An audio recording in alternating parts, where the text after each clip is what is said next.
Teleimpacto, lo que necesitas saber.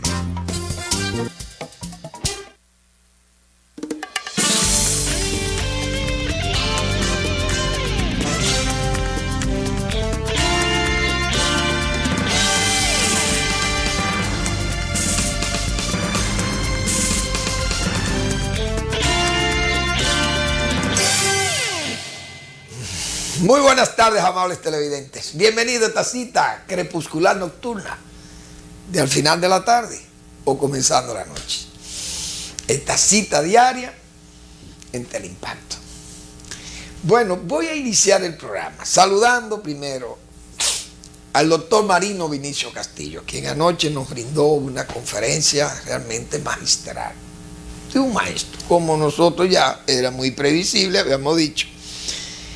El contenido de esas conferencias del doctor Castillo, que son tan injuriosas, pero al mismo tiempo tan retratistas, yo diría, nos ponen la realidad ahí, nos ponen sus advertencias, sus reproches, ¿por qué no? Porque esa voz recia de él también de reproche, y todas esas admoniciones incluso que hizo a todo este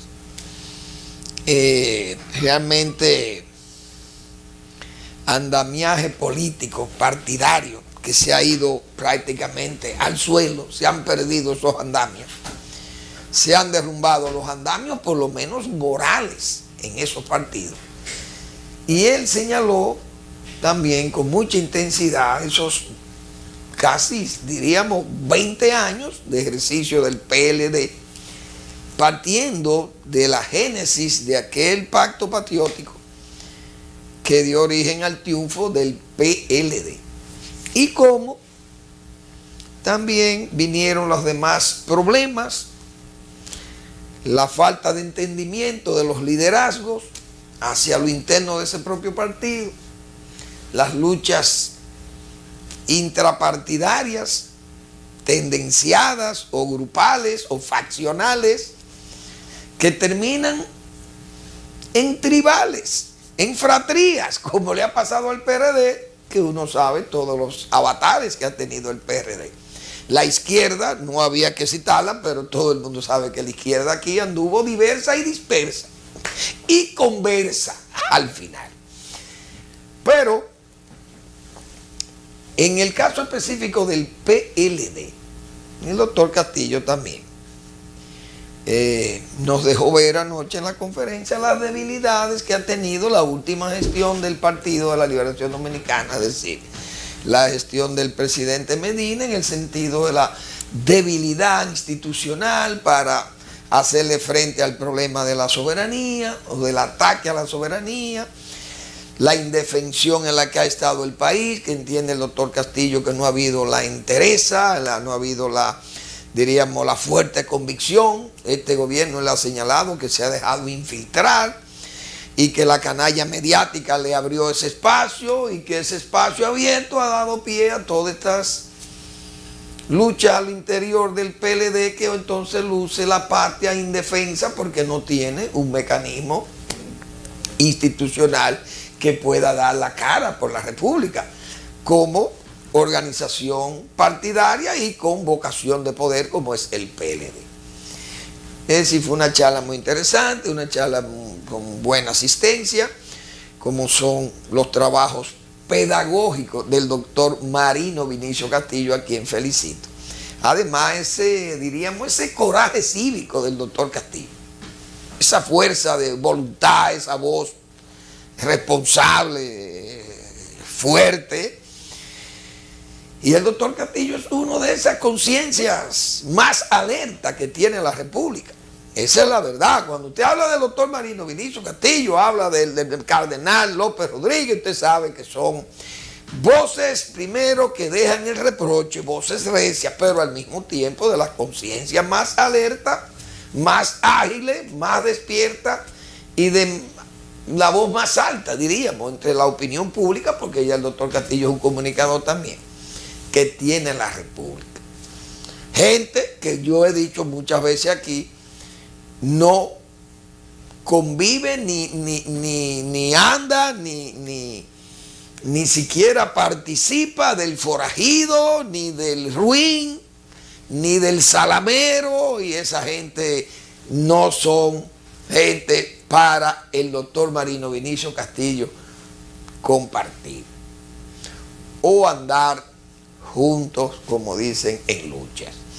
Por eso defendió la posición del Polo como un organismo abierto de aceptación, de principio, para que el que quiera participar o las fuerzas cívicas que quieran organizarse y ser defensoras del país tienen un mecanismo electoral para defender el país, como él señala, que es el Polo, donde no tiene que haber una adscripción ideológica.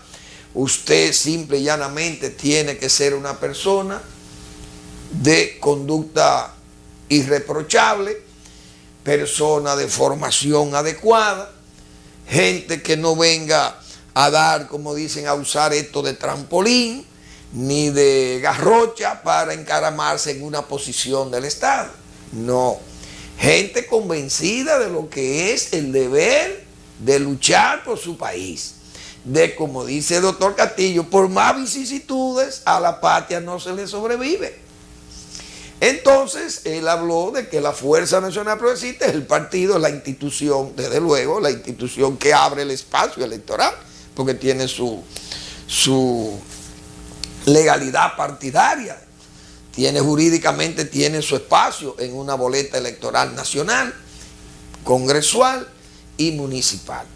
Por tanto, la Fuerza Nacional Progresista es un vehículo para, conjuntamente con el Polo, darle fuerza a ese espacio cívico, a ese espacio de defensa de la patria, de sus símbolos, de su soberanía, de la independencia. Y realmente, como él señala, no tiene limitaciones ni de tipo religioso ni de tipo ideológico. Simple y llanamente las limitaciones son las que todo ser humano tiene que estar realmente limpio, libre de advertencia e incluso incólume.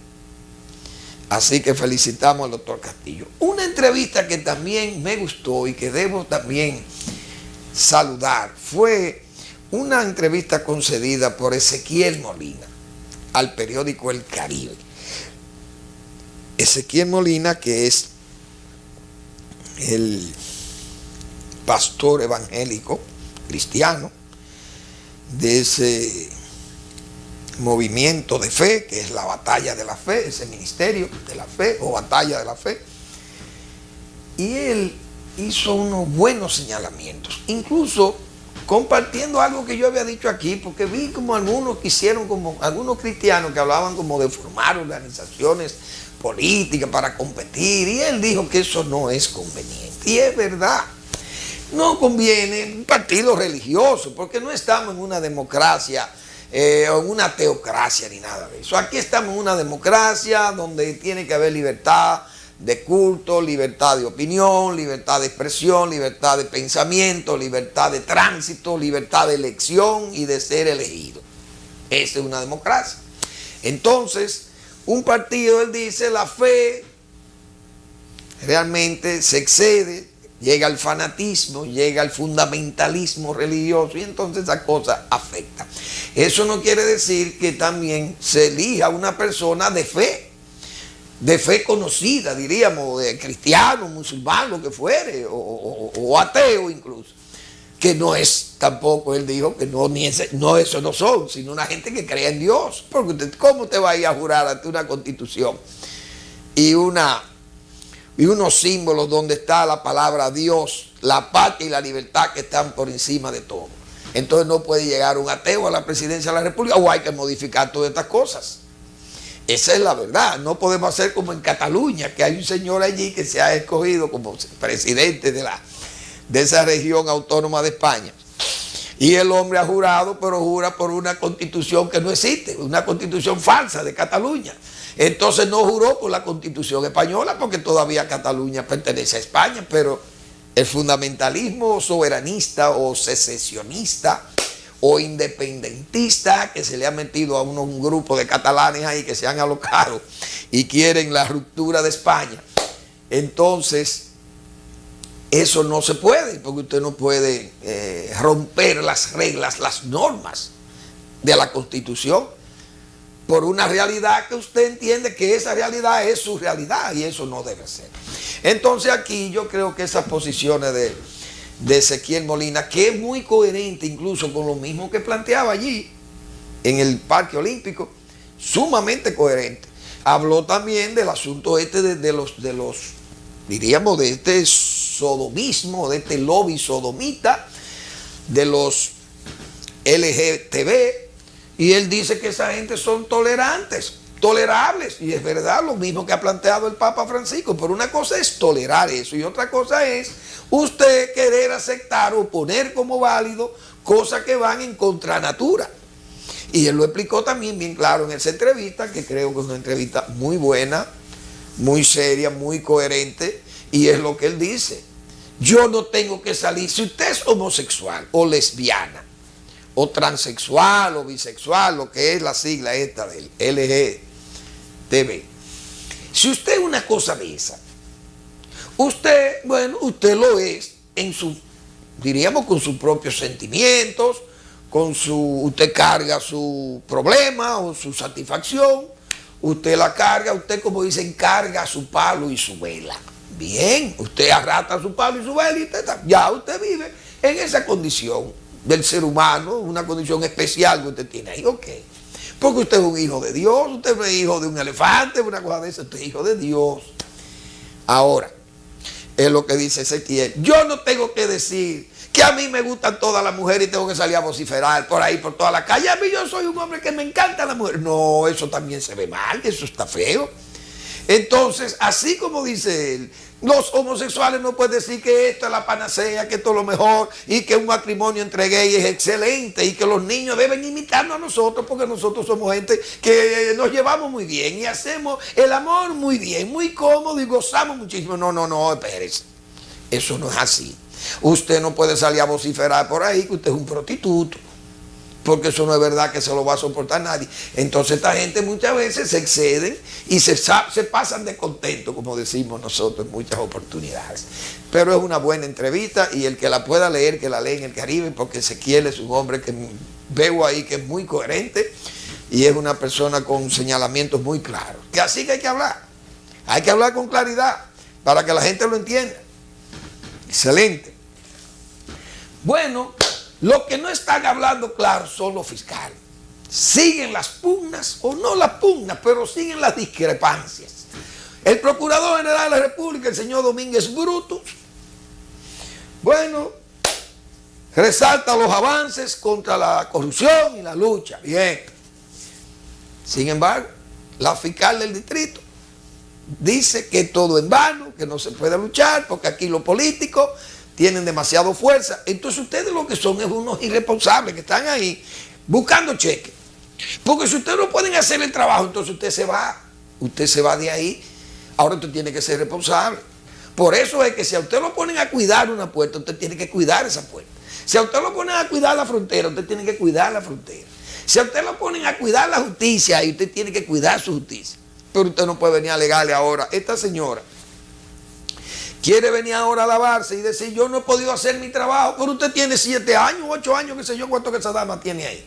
Tiene más de 7 años, yo creo, en ese cargo, y no ha podido juzgar a un político. Porque le cayeron encima a un señor que se llama Félix Bautista, que ya venía con un expediente que no era de ella, sino venía con un expediente ya ya venía con marcas de que no se podía seguir con esto, que ya se había hecho un fallo. Que ese fallo había que cargárselo a la justicia anterior, pues déjenselo ahí. Digan que lo que ustedes sustituyeron no fueron lo suficientemente responsables para seguir ese caso. Pero hay cientos de casos. ¿Y por qué ustedes no le echan mano a eso? ¿Y por qué, por ejemplo, el caso, vamos a suponer lo siguiente, ¿por qué de Fomper ella no le interesó? O el de Big Water, ¿por qué no le interesaron esos expedientes? Porque ahí no hay los políticos, ya los políticos que estaban ahí están fuera, esos no tienen poder, aparentemente. Pero tienen poder. ¿Pero quién se lo da? Ustedes, el temor, la tembladera de piernas de ustedes. Ustedes son unos irresponsables. Los fiscales que están ahí son unos irresponsables, comenzando por el propio procurador. Porque tienen los casos engavetados y no se atreven a abrirlos. ¿Por qué? ¿O es que el único caso de corrupción es el de Díaz Rúa y el de Félix Bautista? ¿Y dónde están los demás casos? Porque si es así, entonces los gobiernos más serios que ha tenido este país son los del PLD. ¿Dónde están los casos de este gobierno? Ah, pero este gobierno lo que hace es que obliga a la renuncia. Renunció fulano y se fue. No, ese ese se libró. Renunció. Pero lleva una carga de inconducta encima, arrastrándolas. Ah, pero como no le hacen expediente, bien. Ustedes tienen otro caso, tienen 1000 y pico de funcionarios que no declaran sus bienes, como decíamos la semana pasada. Hoy, ¿qué hacen ustedes con esa gente? Pues persíganlo. Enjuícienlo. No, tampoco. Entonces, ¿por dónde que andamos? No se le han hecho muchísimos casos en que el rumor público, y no solo el rumor público, las evidencias, no las meras sospechas, no, evidencias y pruebas indiciales que hay ahí. ¿Y por qué ustedes no actúan con eso? Ah, no se puede, porque el sistema político aquí está montado de tal forma que usted no puede perseguir a nadie porque llama a alguien. ¿Y qué tengo yo que ver que me llamen? Hoy todo el que ha sido funcionario público aquí, verbigracia, la captación de tierra, por ejemplo, en los tiempos de Balaguer. Usted sabe la brega que daba a aplicar una ley de cuota parte. Ahora, ¿cuántas llamadas recibían los funcionarios para que no se aplicara la ley de cuota parte? Gente que estaba en el lado de Balaguer y que pensaban que Balaguer, ciego, Balaguer no sabe nada. No, pero mira, fulano, ¿por qué ustedes van a aplicar esa ley de cuota parte en San Juan de la Maguana, o en Asua, o en Cotuí? Hoy ustedes no saben que estamos en elecciones. Y ustedes no saben que a Balaguer no le gusta eso. Digo, ¿cómo? Hoy Balaguer no ha dicho que es el padre de la reforma agraria. ¿Quién ha dicho que Balaguer no quiere que se aplique la ley de cuota parte? Ah, pues usted tiene que ser responsable, el funcionario que está ahí. Mire, caballero, usted no es Balaguer. Va, y usted le cierra, usted no es Balaguer. ¿Y cómo si Balaguer es el presidente? Usted va a venir a decir que Balaguer no puede, porque Balaguer no quiere, porque estamos en elecciones. No, no es que haya una ley de cuota parte. Ahora Balaguer que dé la orden, pero Balaguer no la ha dado. Ah, pero gente que se atribuían de que poderes con Balaguer. No, no es que el funcionario tiene que ser responsable. Yo recuerdo. Llega un barco cargado de arroz. Lo debe saber Bernardo Vega, que era el representante de la Continental Grain Company en este país. Porque aquí hay gente que tampoco quiere que le acuerden el pasado. Y eso no es malo, ser representante de una compañía tan importante como esa. Pero se pagaban muchas comisiones. Oye, es muy cómodo decir yo soy serio. ¿Y quién pagaba esas comisiones? O Bernardo sabía quién era que se le pagaba las comisiones, Bernardo Vega. Me imagino que debía saberlo. Entiendo yo. Un hombre como él, tan avesado y tan bien informado. O llega un embarque de arroz al país. Un barco, me acuerdo, llamado Warsak, un barco polaco. Ese barco llegó cargado con 250 o 300 mil sacos de arroz desde los Estados Unidos, vendido al país por la Continental Grain Company. Ese arroz llegó en momentos en que en el país solo habían 200.000 quintales de arroz tenían existencia INESP. Es decir, el país estaba desabastecido de arroz, un país que come arroz. Y además, un cultivo político como el arroz. Y Joaquín Balaguer no jugaba con eso. A Joaquín Balaguer, esa crisis del pollo, a Balaguer no se le presentaba. O los funcionarios caían. Pero el gobierno no se podía permitir esos desapegos con la realidad y con el bolsillo de la gente, del consumidor.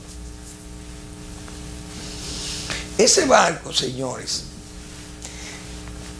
llegó con una plaga que se llama gorgojo capra o Trogoderma granarium.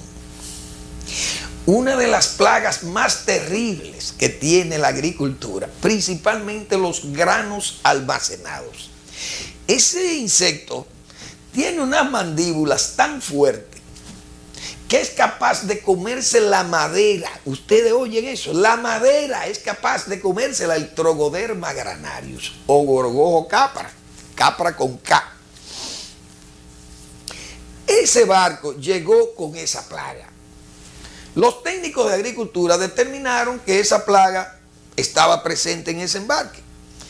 Y ese barco, señores, no pudo entrar el arroz al país. Llegó a muelle y del muelle se mandó a echar hacia el mar, más fuera de muelle ese barco, que anclara fuera de muelle, por la peligrosidad de ese insecto. Entonces, ese insecto tan peligroso, pero los dueños del arroz y los dueños del barco, repito, el señor Bernardo Vega era el jefe de la compañía aquí, el representante de Continental Grain Company. Señor, esa gente hicieron, los dueños del barco, principalmente porque el barco tenía que pagar mora en muelle, además seguros, y tenía también compromisos internacionales que tenía que cumplir después de dejar esa carga aquí. Y hubo todas las presiones políticas y hasta militares, queriendo presionar a la dirección de Inespre para que permitieran la entrada de ese arroz al país, que se fumigara y que entrara. Pero se encontraron con una roca, una losa muy pesada para ser removida. ¿Quién estaba en Inespre? El doctor Ricardo Ricur Rodríguez, uno de los hombres funcionarios de los gobiernos de Balaguer más serios y más responsables que ha tenido la patria. Ese caballero que hoy está muerto, falleció hace muchos años. Señores, todas las presiones que ese señor resistió ahí, pero no estoy hablando de generalitos de ahora, generales de verdad, de aquellos de Balaguer. No eran estos generalitos, que me disculpen los amigos míos, pero son generalitos. Y muchos coronelitos y funcionaritos también. En aquella oportunidad estamos hablando de los generales de Balaguer, que es otra cosa, estamos hablando de palabras mayores. Señores, ahí hubo todas las presiones habidas y por haber, y no pudieron vencer a Ricardo Ricur. Pero tampoco Balaguer se atrevía a darle una orden a Ricardo Ricur, porque se le iba del cargo. Ustedes me están copiando. Porque así es que tienen que actuar los funcionarios serios, con seriedad y con responsabilidad. El país se quedó sin arroz porque Ricardo Ricur dijo que ese barco no entraba aquí. Y el país no tenía arroz. Hubo que tomar una medida de salvadora con Colombia, que disponía de 90,000 toneladas de arroz en excedente. Continental Grain Company movió sus relaciones y sus capacidades también, porque es una de las compañías más grandes del mundo en la comercialización de granos en los Estados Unidos. Tienen toda la información de la producción del mundo. Sabían los excedentes que tenía Colombia y compró 90,000 toneladas. De las 90,000 compró 50,000 toneladas Inespre en Colombia y comenzó a llegar arroz al país de procedencia colombiana. Pero hubo ese muro de contención, ese antemural ahí, que evitó una crisis de plaga para el futuro en el país. Entonces, así es que tienen que actuar los funcionarios. No hacer ahora dar la espalda o enterrar la cabeza o venir ahora con esta excusa después que tienen 14 años chupando salarios, viviendo como príncipes y decir que han fracasado la lucha contra la corrupción. No, la lucha fracasó porque ustedes han impulsado la impunidad contra la corrupción. Aquí hubo un caso que fue el de Salvador Jorge Blanco, que en paz descanse. Ahora, si usted le preparaba un expediente a Salvador de Blanco, usted tenía que prepararle un expediente que fuera convincente. Los adversarios del régimen de Balaguer y del doctor Marino Vinicio Castillo, que llevó esa querella, comenzaron a decir que eso fue una acusación política. Incluso porque Salvador de Blanco murió pobre ahí. Bueno, y que sus hijos están pobres. Yo he oído gente decir eso. Bueno, sus hijos están pobres. Salvador no fue un hombre que tomó dinero a raudales del Estado, no fue un corrupto. Bueno, ok, vamos a admitir que no tenía ese dinero. Ahora, ¿qué se elevó? ¿Qué pruebas se llevaron? Las pruebas indiciales Pruebas que si no eran válidas, fácilmente el Estado venezolano pudo haberle echado para atrás y decir, o obviarla y haber dicho, señores, nosotros le vamos a conceder el asilo al doctor Jorge Blanco, expresidente constitucional de la República Dominicana, porque el expediente con el que se le está acusando es un expediente débil, cuyas pruebas son falsas y recogidas falsamente. Y se le hubiera dado el asilo al doctor Peña Gómez, al doctor Jorge Blanco. Pero ¿qué hizo el Estado de Venezuela? Envió 7 exministros, cancilleres, y lo envió a República Dominicana, o pidieron a la República Dominicana que le sirviera ese expediente para ello analizar las pruebas, para negarle o concederle el asilo al doctor Jorge Blanco. Revisaron el expediente y después de revisarlo dijeron, hay crimen, no podemos darle el asilo. Y no se lo concedieron. Un gobierno amigo del PRD, Jaime Lucinchi, era el presidente de Venezuela. Los adecos, hermanos políticos e ideológicos del Partido Revolucionario Dominicano. Entonces, ese expediente, bueno, siguió su curso. Se condenó a Salvador de Blanco, porque yo creo que él salió, después volvió, la contumacia, etc. El expediente quedó ahí, él fue suelto bajo fianza, no recuerdo. Y luego vino su partido y su gobierno y lo echaron y cerraron ese caso. Bien, si ese caso se hubiera cumplido con él y Balaguer no comete la habilidad política o la imprudencia de dejar ese caso así, y después hasta lo denunció el propio Balaguer, después que propició su gobierno que se llevara a cabo el expediente, entonces después Joaquín Balaguer lo olvidó y lo denunció y dijo como que fue un error de él, de su gobierno, haber llevado ese caso de Salvador.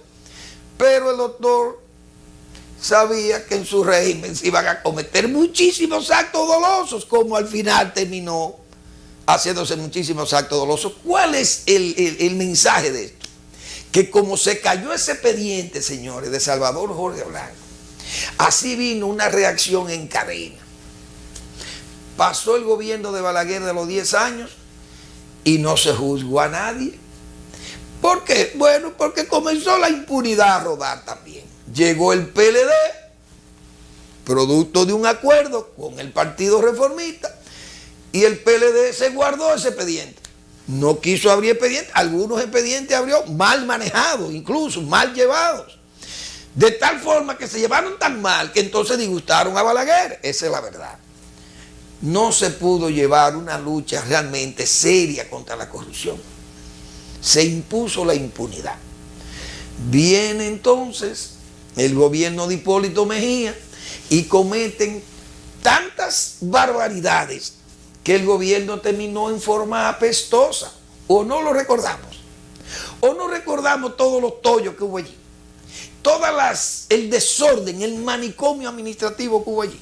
Préstamos que ni siquiera, yo creo que no llegaron a las arcas públicas. Robos descarados. El propio presidente diciendo, ese funcionario es corrupto, pero es mi amigo y se queda ahí. Eso lo dijo el presidente Mejía. Cosas que son impublicables.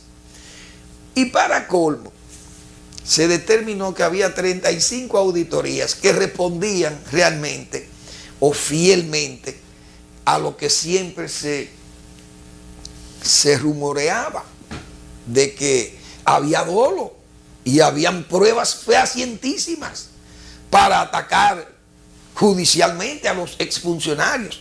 ¿Y qué pasó? Se atrincheraron en el Congreso con una mayoría, chantajearon el gobierno tuvo que guardar las auditorías. El propio presidente Medina dijo que si esas hablaban, temblaba el país. Ahí están guardadas. La han pedido esta gente, no se atreven a pedirla. Pero los que la tienen guardada tampoco se atreven a darla. En resumen, no hay que ir no hay que cavar hondo para encontrar el filón de oro de la verdad. ¿Cuál es la verdad? La impunidad. Eso es lo que ha pasado. Y estos fiscales que lo nombran para esos cargos, ¿qué hacen? Se quedan en la denuncia, en lo denunciativo o en la excusa salomónica la excusa histórica, la excusa de que yo no puedo actuar porque los políticos no me dejan actuar. Váyase del cargo, renuncien y lárguense de ahí. Aquí hemos conocido 200 casos y no hemos podido. Ustedes son unos irresponsables. Así de sencillo. Por eso es que el país está así. Por la irresponsabilidad de un funcionariado que no hace el trabajo. Aquí vimos, señores, allí en la maternidad, la Altagracia, un charco de agua. O aquí hay un organismo que se llama Corporación de Acueducto y Alcantarillado de Santo Domingo, que es la CAS. Pregunto yo, usted, señores, tiene que venir un editorial del periódico Listín Diario diciendo que ahí hay un charco de agua para que vayan y lo cierren y lo quiten, la CAS. No, entonces eso es una dejadez. ¿Falta de qué? De que un funcionariado que no quiere cumplir o no quiere ver las cosas y tienen que empujarlo para que vean el problema. Y entonces allí van, cuando se amenaza por vía de un medio tan importante como el Listín Diario, entonces aparece la solución y van y resuelven. Señores, resuelvan eso antes. No. Entonces, con una autoridad así, nosotros no vamos a ir lejos. Este país se ha propuesto salir al camino, moverse al desarrollo, avanzar. Tenemos 54 años, vamos a cumplir 55 años en mayo. O mejor dicho, en noviembre de este año, que fue cuando 19 de noviembre se fueron los Trujillo. O los remanentes. Pero el 30 de mayo se puede decir que cayó la era del Trujillo. Después lo que hubo fue el pataleo y el remesón, como dicen. Pero va a ser 55 años que la República Dominicana dice que está en un camino hacia el desarrollo, que estamos saliendo del subdesarrollo, que estamos peleando, luchando con el progreso y que vamos para adelante. Bien. Eslogan de noble meta.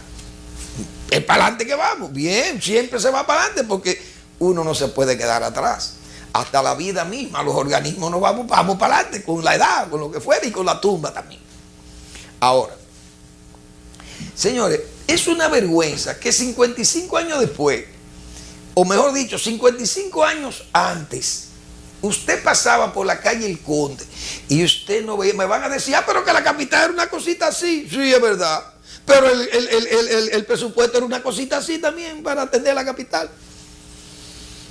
Usted salía a buscar una colilla de cigarrillo. Usted no la veía en un contén de la calle El Conde. ¿Por qué? Porque además del temor que había, porque el orden se imponía a la libertad, la gente tenía una cultura de que no se podía tirar basura a la calle. Quizá por la misma supresión de la libertad. Y entonces la capital hasta lavaban las calles. Los bomberos salían a lavar las calles. Tal vez porque andaban muchos animales también. Ahora, digo animales, porque animales humanos también los hay.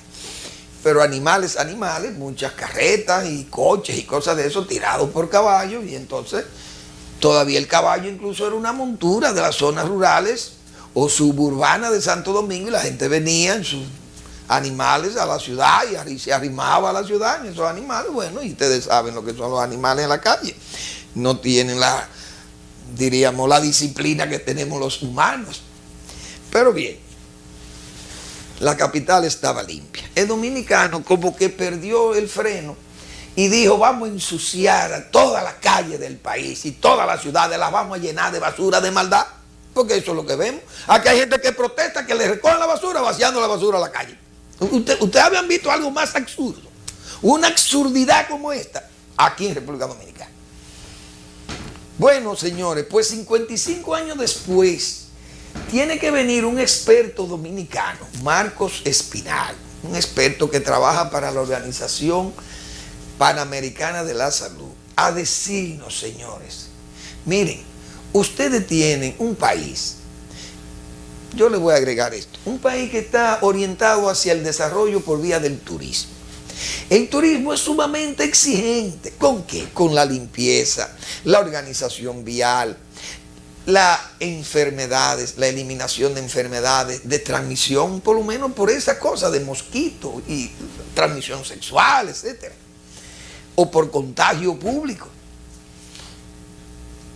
o por contaminación del aire, o contaminación del agua, o de los alimentos, etc.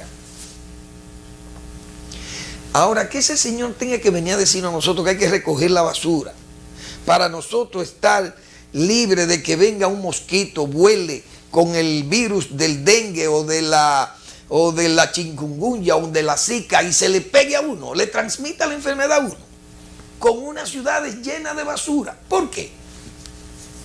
¿Qué ha fallado? ¿Falta de ciudadanía? Sí, es verdad, falta de ciudadanía. Pero ¿y la acción coactiva del Estado? ¿Dónde está el Estado? ¿Qué hace el Estado? ¿Por qué el Estado no se ocupa de poner, me refiero al gobierno como jefe del Estado? Señores, ¿y el Congreso? ¿Vamos a poner el orden en este país o es que está prohibido poner el orden? Pregunto yo. ¿Cómo es posible que San Cristóbal tenga un síndico tan irresponsable, un alcalde, que tenga la ciudad llena de basura con un presupuesto para recogerla? Pero a él se le da la gana de pelear con el que se la recoge o de engañarlo, y le dejan el desorden de la basura allí y la población está indefensa, llena de basura. Pero no es solo de basura, sino de un potencial foco de enfermedades. ¿Qué turista va a venir a la capital viendo esta ciudad llena de basura? Por falta de ciudadanía y por falta de la acción coactiva del Estado. Entonces, señores, las normas de la Constitución hay que respetarlas, las reglas de la Constitución, las exigencias de los derechos de la Constitución. Pero la Constitución tiene deberes, contempla deberes, pero no lo queremos cumplir. Si usted tiene derechos y lo exige, pero también se le exigen deberes y usted no los cumple, ¿qué tiene que hacer el Estado? Tiene que ir a la fuerza coactiva del Estado, tiene que actuar. ¿Cómo se actúa? ¿Dándole palo a la gente? No necesariamente. Señores, si aquí hubiéramos puesto el ejemplo con un alcalde en era de esta etapa de la democracia light que tenemos nosotros, hace rato que los alcaldes tuvieran que actuar por la derecha o por el centro, libre de advertencia. Pero andamos aquí como Pedro por su casa y cada alcalde hace lo que le da la gana. Y no hay un gobierno central ni un Congreso que pueda actuar. Porque yo voy a dejar la justicia ahí, porque la justicia no puede actuar si no la apodera. Ahora, ¿cómo se apodera? Presidente de la Cámara de Diputados, presidente del Senado, reúname a la asamblea. El presidente llama ahí, reúne a la asamblea como líder de además una bancada mayoritaria que tiene el PLD ahí. Miren, reúname a la asamblea, pásenmele un juicio político al síndico de San Cristóbal, bótenlo de ahí del cargo, sáquenlo de ahí. Y si tiene antecedentes ahí, o si tiene también pruebas de que ha hecho irregularidades, que ha cometido irregularidades, ábranle un expediente y métanlo en la cárcel. Y ustedes pueden estar seguros que no hay un alcalde más en el país, después que pase eso, que se atreva a ser descuidado o irresponsable con una función pública de alcaldía. Pero no se hace. Lamentablemente es un desorden. Nadie quiere echarse la responsabilidad de tener la voz áspera del que manda. A veces hay que oír la voz áspera del que manda, pero no la queremos, no nos gusta. ¿Eso era Balaguer? Sí, Balaguer sí era áspero para eso y hablaba suave Balaguer, pero tenía donde mando, tenía la muñeca siempre y el puño cerrado para esos casos. Y lo dijo bien claro: a mí me tiembla el pulso por la edad, pero no por cobardía. Y que conste que Balaguer era un hombre populista y autoritario. Pero es que el populismo autoritario, cuando se ejerce con eficiencia, con calidad, a usted se le respeta. Entonces Joaquín Balaguer, para los más jóvenes que no saben eso, llamó al Senado, al presidente: Nano, reúnete con Atilio. Los dos están muertos y que en paz descansen. Dos tremendos ciudadanos de este país. Gente que hay que ponerle como dicen, su lugar aparte, porque eso eran gente que no andaban pidiendo ni extorsionando a nadie. Vamos a ser claros también. Eso no son los tiempos de ahora que cualquier funcionarito por ahí anda llevándose el mundo por delante. Esta gente eran cabeza del Estado y había que guardarle respeto. Joaquín Balaguer, autoritario, sí. Voz áspera del que manda, sí. Brazo largo del gendarme, sí. Pónganle lo que quieran. Hijo predilecto de la dictadura, sí. Neo trujillita, sí. Neo sátrapa, lo que le dé la gana, considéralo. Pero aquí había un alcalde que se le fue de la mano. Y eso que fueron asuntos políticos. Joaquín Balaguer, mire, convócame a la Cámara, Atilio y Nano, y resuelvan ese caso. Es para afuera que va. Se fue Manolín Jiménez, lo sacaron de ahí. Los demás síndicos sabían que Balaguer tenía sus juegos pesados. Porque usted no puede dejar que las cosas se le pongan tampoco color de hormiga. Bueno, pues ahora andamos como Pedro por su casa. Todo el mundo hace lo que le da la gana. Y tiene que venir un dominicano experto que trabaja para la Organización Panamericana de la Salud a decirnos, señores, recojan la basura. Ustedes saben qué cosa tan penosa, qué vergüenza debe dar eso, que venga un funcionario regional del nivel del señor Marco Espinal a decirnos que por favor recojamos la basura. Ustedes saben lo que son estas cañadas. Se mudan al lado de las cañadas, a redes, para lanzar todas sus aguas negras. Y al mismo tiempo la basura la tiran en la cañada para cuando venga un aguacero, la cañada de que arrastre eso, aguas abajo, le crean un problema a los de abajo y además se tupe la cañada, se va cegando con la basura, se desborda la cañada y le tira toda esa agua negra, hedionda, putrefacta, se la tira encima de las viviendas de los pobres diablos que se han mudado allí. Pero nadie le pone atención a esa mudanza o a esa ubicación, diríamos, arbitraria del urbanismo, como se hacen en este país cosas realmente increíbles. Gente que forma barriada. Y llegan los ocupantes, que generalmente son ilegales de terrenos, y alegan que son del Estado. Y entre ellos no son capaces de decir, señor, el ancho de la calle hay que dejarle una calzada de 5 metros, por lo menos, vamos a dejar. No hay uno que se asentó abajo, uno más arriba, y entonces la estrechez quedó que apenas cabe una bicicleta. Entonces ese tipo no se echa para un lado. No, ya yo no me mudo de aquí, la calle va de ese ancho. Puede ser de 6 vías. Y termina en una vía porque ese señor se mudó ahí y no hay forma de sacarlo de ahí. Yo recuerdo aquí en el kilómetro 14 de la carretera Duarte, quedó una casa con 2 columnas y la marquesina en medio de la calle. Y ahí está todavía. Todavía está ahí, hay que pasar por debajo de la casa, en la calle. Eso nada más pasa en la República Dominicana porque es así que se trabaja. Bueno, pues esta actitud de los procuradores fiscales del distrito es una actitud irresponsable, tanto la de la unidad del PECA, eso no pecan a nadie. Jenny Berenice, la fiscal del distrito, eso nada más es marketing y muchas prendas y mucha pasarela y la dama y mucha cotorra, como dice el pueblo, muchos Twitter, mucha espuma y poco chocolate. Igual que el procurador. Ahí están los 3. Esos son los 3 jefes de la justicia aquí. Y vaya usted a ver 30,000 rebeldes que lo ponen a firmar para que vayan los lunes y no aparecen. ¿Y dónde están la fiscalía? Ustedes son los que patrocinan esas impunidades impúdicas. Señores, vamos a una pausa y regresamos.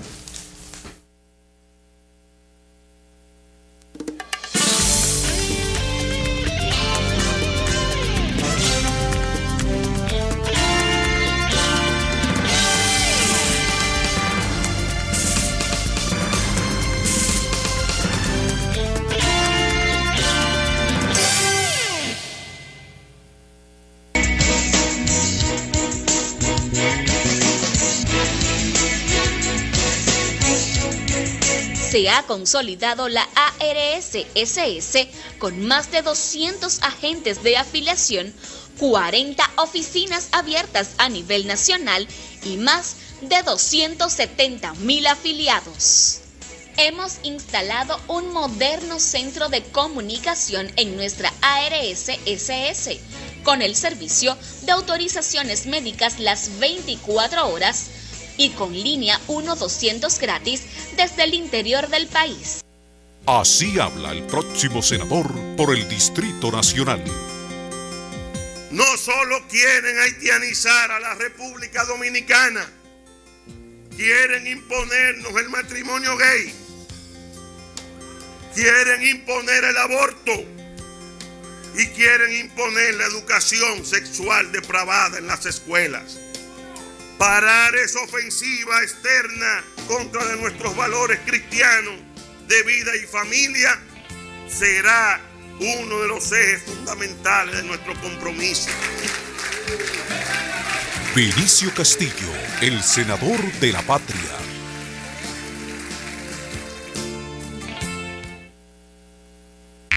¿Para qué sirve la política monetaria? Llegó el esperado momento de comprar tu vivienda y tienes que solicitar un préstamo hipotecario. Pero te encuentras con una economía con posibles debilidades, en la que el valor del dinero podría subir o bajar sin control. La inflación podría tragarse tu sueldo si es muy alta, o quebrar tus negocios si es demasiado baja.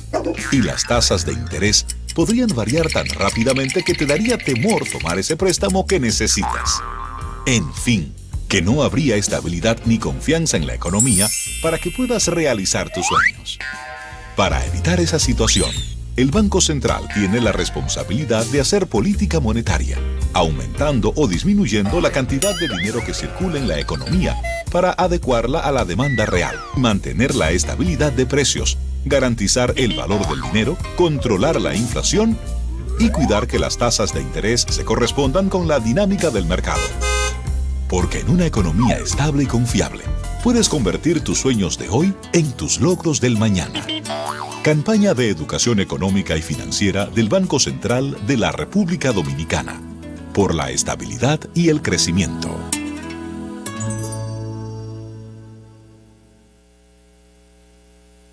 Eres soporte de la familia. Eres de los que con su trabajo mueven la rueda que pone en marcha al país. Ahora la patria te convoca para que seas vigilante de la democracia. Intégrate a un colegio electoral. Obtén más información en www.jce.do, acudiendo a la Junta Electoral del municipio o llamando a Fonojunta a los teléfonos 809-534-0523 y desde el interior sin cargos 1-809-200-0523. Tú puedes ser garantía, hacer la diferencia. Intégrate, tú cuentas. Junta Central Electoral, garantía de identidad y democracia. Gran rifa pro recaudación de fondo para la campaña a senador en el Distrito Nacional de Vinicio Castillo Semán. Gánate esta preciosa Jeepeta Mercedes-Benz GLA SV año 2016. Concurso en el cual solo participarán 3,000 boletos. El costo por boleto es de 10,000 pesos cada uno. Para mayor información, 829-346-0342, 809-732-0849. Contribuye con esta gran causa de la nación, apoyando a Vinicio Castillo, el próximo y seguro senador de la capital. Ya conté y contestó que la hora del triunfo se acerca.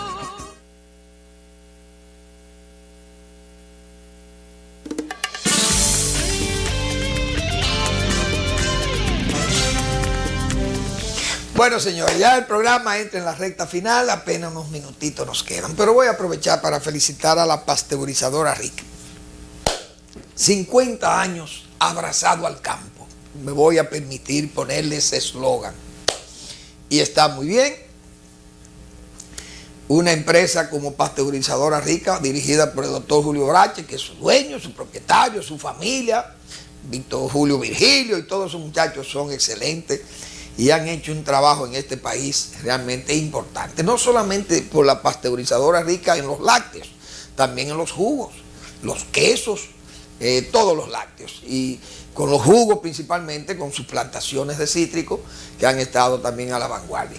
Los felicitamos porque eso es bueno que una empresa dominicana tenga 50 años, señores, dándole servicio, buen servicio, mejorando y haciendo mejorar las prácticas de producción de leche, de producción de queso, de producción de mantequilla, mejorando las prácticas de manejo del hato, el pie lechero, el productor agrícola, las naranjas, etcétera.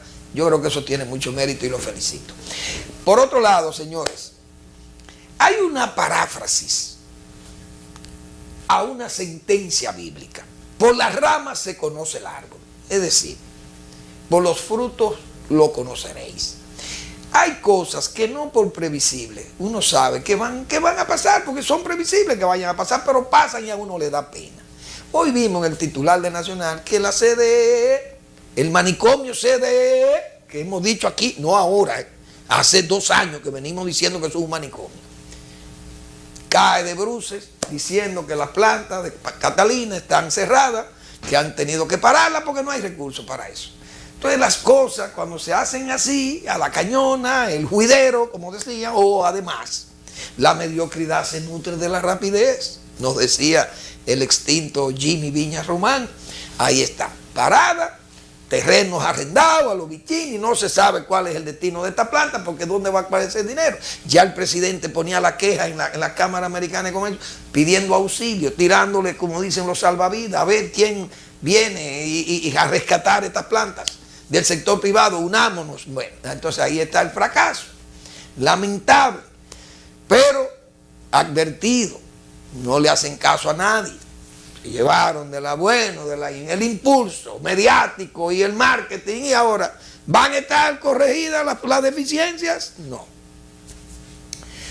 Veo al presidente o al vicepresidente de la CDE firmando un contrato. Señores, ¿cuántos contratos de eso? Busquen los periódicos, se han firmado en este país en los últimos 30 años. Banco Mundial y CDE, préstamos para rehabilitación de redes. Señores, pero tenemos 30 años rehabilitando redes. Digan la verdad, que esos préstamos son, yo no sé para qué, para pagarle a lo que se le debe o algo, pero no nos hablen más mentiras y díganos la verdad, que eso no es para reparar tantas redes, porque ¿cuántos años tenemos reparando redes? Rehabilitando para evitar las pérdidas. No, hombre, las pérdidas muchas veces están por mala administración de esas EDESTE y EDESUR y EDENORTE, que se han convertido en una suerte de patrimonios. Ahí se fijan salarios, se hace lo que le da la gana al que la administre, porque tiene apoyo familiar, o tiene apoyo del presidente, o apoyo del gobierno, o apoyo de la oposición, o apoyo de un organismo internacional, o del empresariado, yo no sé de qué. Pero aquí todo el mundo se busca como una especie de soguita para agarrarse de ahí y nadie lo suelta. 30 años, yo creo que debemos tener más de 30 años rehabilitando redes, y cada día más redes, pero yo no veo cuáles son las redes que hay que estar rehabilitando. ¿O fue que la pusieron mal? Hace 20 años la pusieron mal. Entonces, ¿desde cuándo es que vamos a estar en esto? O tal vez puede ser que Manuel Fermín esté equivocado y la generación de energía ahora, los mecanismos tecnológicos que hay, son tan sofisticados que los cables no pueden ser de cobre, o qué sé yo, de qué son, o recubiertos, no, o de alambre, un alambre especial, y tendrán que ser ahora que resistan. Honestamente, yo no sé. Es probable que esté hablando por supina ignorancia. Es probable, no lo niego.